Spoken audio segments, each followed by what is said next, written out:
Taga-Katbalogan. Wow, welcome to Tacloban. Mr. Oscar Jr. Sa ganda na ito, no? Yung may apelido, no? Oscar Jr.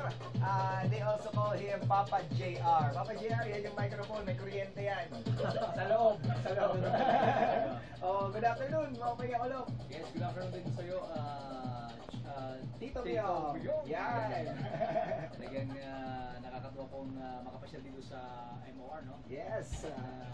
Thank you nga pala, binabati ko nga pala ng magandang afternoon po yung mga taga-Tacloban, mga taga-Tacloban. Yes. At syempre si Kuya Elmer. Ayan. Picture na tayo kanina. Picture na nga yan. Nag-tour ka na. So, kamusta naman ang pasyada nga dito Tacloban? Okay naman, medyo, yung kasi kaabot ko lang di ka nga Tacloban eh. And, diretso ako nga din EBS. Wow, thank you so much. You're very much welcome dito sa aming station. At syempre, anong meron? Anong meron dito sa Tacloban?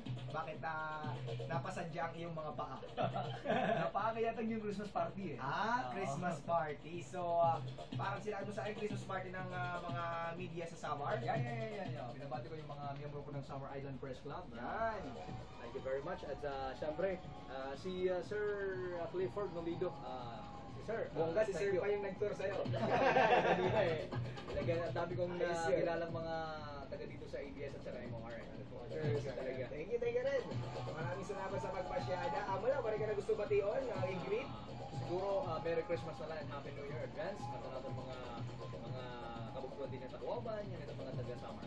Mga salamat, Papa JR ng Katbalogan City. Mga salamat pagbisita din niya, MOR. Siyempre, tuloy-tuloy ang ating sound trip dito sa programa MOR Sound Trip with your Tito Mio.